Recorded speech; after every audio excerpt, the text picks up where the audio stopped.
Assalamualaikum warahmatullahi wabarakatuh. Salam sejahtera, salam perjuangan. Salam Melaka berbau pintar hijau bersih. Saguduri wanakam. Cepen yang hormat ni hauma khaifalikum ana bila syukran marairan kharin inturun wa mende icaran tacahau. Tuan-tuan dan puan, saya selaku Presiden Pertubuhan Masyarakat Sivil Melaka tampil lestari pada hari ini untuk merungkai satu kes yang di-highlightkan atau disebarluaskan keputusannya di dalam portal Malaysia Kini maupun disebut dalam media perdana, media sosial, mungkin Twitter, Facebook, Instagram dan sebagainya. Okey, pertuduhan kes yang dibawa oleh SPRM, Suruhanjaya Pencegahan Rasuah Malaysia terhadap tertuduh. Ini saya bacakan kembali apa yang tercatat dalam akhbar, dalam media, dalam apa saja disebut instrumen media cetak, media elektronik, media perdana dan sebagainya. Saudara, seorang bekas ahli parlimen yang dijelaskan dalam catatan itu seperti mana yang saya baca adalah ahli parlimen, bekas ahli parlimen Kota Tinggi, dan juga beliau adalah bekas ahli lembaga pengarah Felda. Baik saudara, namanya juga disebut seorang datuk. Tuan-tuan boleh akses lah datuk ni, kalau tuan-tuan cari tuan-tuan akan dapat nama penuh. Baik, beliau dituduh dengan 29 pertuduhan saudara. 29 pertuduhan. Ini bukan cerita mengaib, tapi ini kita mahu rakyat berfikir dan kita mahu tanya SPRM. Sebab selama ni bagi saya, sampai hari ni saya tidak pernah hilang kepercayaan kepada mana-mana agensi penguasa. Termasuk yang saya harapkan SPRM. Untuk makluman tuan-tuan dan puan, saya antara insan yang sentiasa mengangkat isu agar yang di-Pertuan Agong dan Raja-Raja Melayu, Kerajaan dan Ketua Pembangkang berjuang habis-habisan membebaskan SPRM, PDRM dan mana-mana agensi penguatkuasa. Gaji mereka, kenaikan pangkat anggota mereka dibayar oleh satu badan khas, seperti mana hakim-hakim Mahkamah Persekutuan atau hakim-hakim yang sedia ada di Mahkamah Tinggi, Mahkamah Rendah dan sebagainya, termasuk kenaikan pangkat hakim ataupun pelantikan hakim dan pembayaran gaji. Sebab apa? Sebab kita tidak mahu anggota SPRM, anggota polis dan pegawai-pegawai polis dan sebagainya, mereka tidak berani mengambil apa-apa tindakan terhadap mana-mana pemimpin politik atau pembangkang ataupun ahli parlimen DUN, ahli parlimen kerajaan atau pembangkang yang korup, salah guna kuasa dan ketirisan yang memogok dan sebagainya. Separation of power itu penting di antara eksekutif, legislatif dan judiciary. Saudara, kes ini 29 pertuduhan. 14 pertuduhan di Mahkamah Kuala Lumpur, 10 pertuduhan di Mahkamah Johor Bahru, 5 pertuduhan di Shah Alam. Apa intipati pertuduhan ini? Apakah kes-kes berkaitan? Menerima nilai suapan hampir 23,540.68 berkait rapat dengan BMW 3 siri, bayaran ansuran kenderaan BMW 3 siri berjumlah 23,540.68. Kemudiannya itu pertuduhan di Mahkamah Kuala Lumpur, 14 pertuduhan pada 2014 dan 2015, 10 pertuduhan pada 2013 hingga 2014 di Mahkamah Johor Bahru, suapan wang tunai ringgit Malaysia 50,000 dan sebidang tanah. Ini saudara. Kemudiannya 5 tahun. Bukan 5 tahun. 5 pertuduhan di Mahkamah Shah Alam, yakni menerima benda berharga, penyelenggaraan 2 buah kenderaan dan yuran government bagi pembelian tanah bernilai 12,707.60 sen. Baik saudara, ini berkait rapat dengan syarikat percetakan karya Hidayah Sendirian Berhad. Maknanya mungkin melibatkan syarikat itu, permintaan, desakan dan sebagainya kepada syarikat berkaitan. Baik, bagi saya kes ini melibatkan 29 pertuduhan. Sangat banyak, bukan 1-2 Kemudiannya saya melihat mahkamah dia cuma menjalankan tugas mereka. Okey.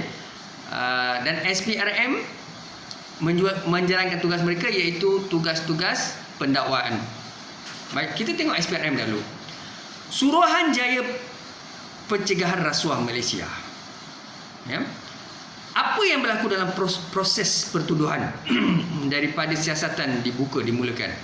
SPRM memulakan siasatan. Langkah pertama, ada kes, siapa yang beritahu ni? Whistleblower, saksi utama. Sebab tu disebut saksi utama. Tapi dalam kes ini saksi utama. Kenapa SPRM tarik balik kes ini, ya, atau gugurkan kes? Kalau tuan-tuan lihat, antara sebab kes ini digugurkan, ditarik balik adalah saksi utama mendakwa nilai sopan yang diterima itu sebenarnya pinjaman. Dia tukar kenyataan, kemungkinan, dan saksi punya pendirian berubah-ubah. Maka SPRM tidak boleh memiliki saksi sedemikian. Tapi timbul persoalan, kenapa di awal kenyataan diberikan pada SPRM dan SPRM sanggup siasat? Kerana saksi itu konsisten. Tapi di akhirnya sekarang, tiba-tiba saksi itu mengubah kenyataan bahawa segala wang pemberian, nilai suapan dan sebagainya itu bukan rasuah, itu sebenarnya pinjaman, hanya pinjaman. Siapa yang cakap ni? Saksi utama. Kenapa? Soalan saya, kenapa saksi utama ubah pendirian? Kalau nak ubah pendirian, kenapa perlu buat aduan pada SPRM pada awal-awal kes ini bermula? SPRM, tuan-tuan perlu tahu, kalau tuan-tuan pergi ke online portal aduan, ya, online aduan secara online, SPRM dia akan siasat kes ini, atau tuan-tuan hantar surat dan sebagainya, dia akan teliti dahulu. Lepas tu dia akan buka fail, dia akan bagi nombor siri.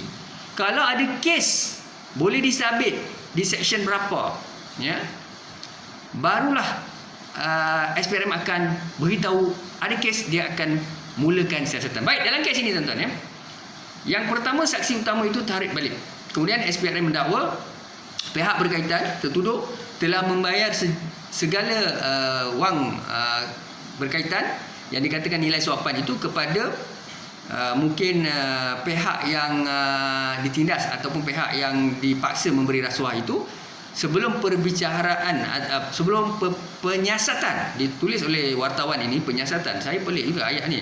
Sebelum penyiasatan bermula, dia dah bayar. Kalau dah bayar, kenapa SPRM siasat? Soalan pertama saya. Sebab kalau SPRM buka fail, ya, bawa kepada Attorney General dan Attorney General luluskan, ya, Peguam Negara luluskan, ada pertuduhan, kes ini relevan, signifikan, kemudian mereka bawa kepada mahkamah untuk dibicarakan, ya, dan berlakulah disebut proceeding mahkamah. Kalau ada prima facie, kes ini akan dijatuhkan hukuman. Tapi persoalan dia agak pelik. Kes ini sangat-sangat pelik dan dia melibatkan integriti SPRM. Saya mahu selamatkan SPRM dan saya memang bersama SPRM, PDRM dan semua agensi penguasa daripada dahulu. Dan saya memang antara orang, ya, daripada kepimpinan Barisan Nasional, Pakatan Harapan, dan sekarang tak tahu apa kerajaan Datuk Seri Ismail Sabri, saya tetap selalu sebut saya mahu melihat SPRM diletakkan di Parlimen. Kalau tidak pun terus berhubung dengan Tuanku Sultan Raja-Raja Melayu, di mana kita mahu separation of power. Itu perjuangan saya dan macam-macam surat kertas kerja telah saya maklumkan saya rasa daripada tahun 2011 sampai sekarang, ya. Jadi pelbagai platform saya gunakan. Ini perjuangan saya kepada Yang Pertuan Agong Raja-Raja Melayu, Perdana Menteri, Ketua Pemangkang dan semua jemaah menteri pada ketika itu dan sekarang dan sampai bila-bila. SPRM mahu dibebaskan, khususnya letakkan di Parlimen. Tapi sekarang kita dengarlah suara-suara Tan Sri Rais Yatim, ya, Datuk Lilam Tai ke apa, ramailah yang cakap semua kan. Tak apa, bagus. Lagi ramai cakap lagi bagus. Tapi surat-surat official kertas kerja telah saya majukan lama.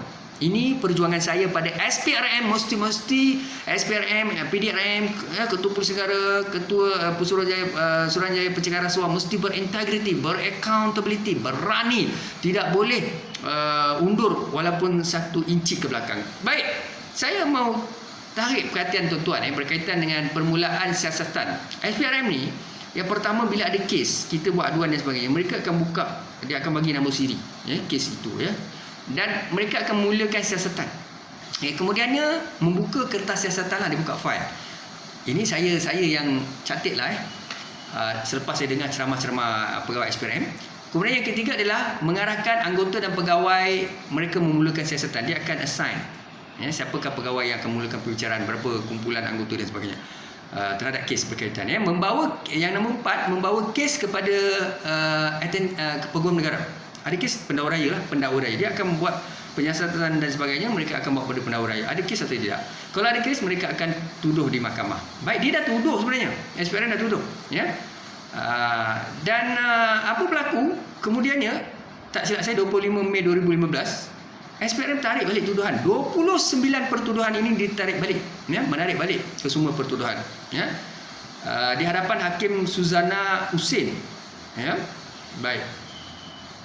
Jadi persoalan saya sekarang ni, SPRM telah mengarahkan anggota, tuan-tuan, kalau nak buat siasatan, menurut ceramah yang saya dengar daripada pegawai SPRM yang memberi taklimat berkaitan satu tajuk tentang integriti pencegahan rasuah ini, sangat masa yang sangat panjang pengorbanan anggota mereka menjejaki lokaliti dan membuat serbuan, mendapatkan bahan-bahan bukti dan sebagainya. Mereka akan mengambil masa yang lama, banyak masa dikorbankan. Mereka memulakan siasatan. Anggota mereka, pegawai mereka sangat penat, keletihan. Dan kes ini sangat strong apabila dibawa.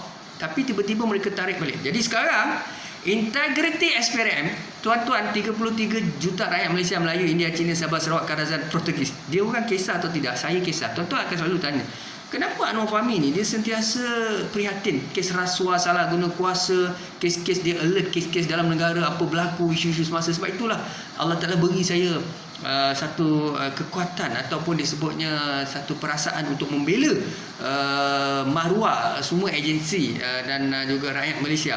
Kalau things like unethical things berlaku, kita tidak boleh bagi muka. Kalau saya sendiri terpalit dengan rasuah, dan siapa saja mestilah didakwa, mesti ditahan dan dibicarakan.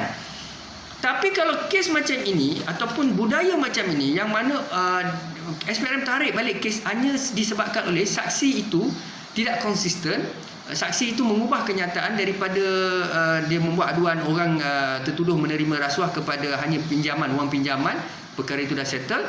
Kemudiannya dikatakan juga tertuduh telah membayar segala nilai yang dikatakan suapan itu sebelum siasatan berjalan.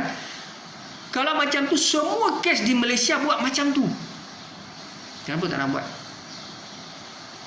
Okey, semua orang pergi bayar, yang tertuduh ni pergi bayar semua kes apa ini rasuah mereka, dan SPRM akan tarik semua kes di mahkamah. Dengan dua kenyataan SPRM, iaitu yang pertama adalah tertuduh telah berjaya membayar segala nilai suapannya sebelum siasatan dibuat atau pendakwaan. Siasatan dibuat atau pendakwaan, ini saya kata sebab saya baca dalam kenyataan media wartawan tu agak keliru. Kalau sebelum siasatan dibuat dia dah bayar, buat apa SPRM pergi siasat? Itu tak logik. Tapi dia orang dah bawa sampai ke Peguam Pendakwa Raya, dah dituduh pun di mahkamah. Ini sangat pelik, sangat pelik. Kemudiannya, yang bagi saya, saksi tidak konsisten. Bagi saya sebab tu saksi ini perlu ditangkap dan didakwa. Tak kira siapa saksi. Macam mana you tak konsisten? Macam mana you tak konsisten? Kenapa? Ini cerita ini tak boleh main-main. So kita perlu ada satu undang-undang mendakwa saksi, menghadapkan dia ke mahkamah. SPRM tak boleh diamkan begini. Kalau SPRM bawa kes ini tetapi akhirnya ditarik balik sebab saksi menyatakan itu adalah pemberian pinjaman itu telah diselesaikan dan dia tidak konsisten, SPRM ada akta untuk menuduh saksi. Sebab dia penat buat kerja, memalukan imej SPRM. Dan apa perception rakyat pada SPRM? Sangat teruk. Dia akan buat macam-macam perception. SPRM lemau, SPRM tak ada integriti, SPRM menipu, SPRM ada tekanan, SPRM ada tangan gaib yang datang ganggu kes ini, SPRM akur. Macam mana rakyat akal umbi tidak membuat apa-apa perception ataupun andaian, disebabkan ruang-ruangnya dibuka oleh SPRM sendiri. Ruang-ruangnya dibuka oleh saksi utama tadi sendiri. Ruang-ruangnya dibuka oleh mahkamah sendiri. Saya bukan menghina mahkamah. Saya sebut banyak kali, saya bukan menghina mahkamah. Tidak pernah menghina mahkamah. Sebab saya kata mahkamah hanya buat kerja dia. Tak ada kes dia tak boleh bicara. Saya ulang balik, mahkamah hanya buat kerja dia. Tak ada kes dia tak boleh bicara. Saya baca apa yang dinyatakan 3-4 kali dalam media baru, dalam media perdana, dalam Malaysia Kini dan sebagainya, untuk memahamkan kes ini. Jadi saya sebenarnya mahu menyelamatkan SPRM dan PDRM dan semua agensi. Sebab apa yang dimaklumkan oleh mantan KP SPRM Tan Sri Muhammad Syukri Abdul, ya, mantan KP SPRM, dan juga Tan Sri Abdul Hamid Badur dan Datuk mantan Inspektor Jeneral Polis, dan juga Datuk Ayub Khan Maidi Peci. Bagaimana ketirisan rasuah berlaku di kalangan agensi penjawat awam dan juga orang politik ini, sehingga banyak kes-kes yang sebenarnya rakyat boleh menghidu. Kita bukan bodoh tuan-tuan ya, minta maaf tuan-tuan ya. Kita rakyat Malaysia ni kadang-kadang kita agak pelik. Semalam 2 hari lepas berlaku seorang wanita mencuri RM40 di masjid, tabung masjid ya. Dia dikatakan ada pengaruh syabu dan sebagainya. Dia pun dikatakan ada kes-kes yang melibatkan ketagihan. Tapi apa pun saya tak tahulah berapa banyak jumlah, tapi RM40 dia kata. Tapi perempuan itu, wanita itu dituduh, ditangkap. Ini kes apa ini? 29 pertuduhan, amountnya sangat banyak. Tarik balik macam tu. So tak boleh tuan-tuan ya.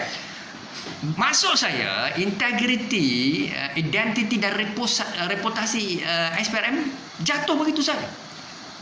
Jadi kita perlu lihat di mana silapnya. Ya, banyak kes-kes isu-isu teknikal yang tidak betul, ya, tidak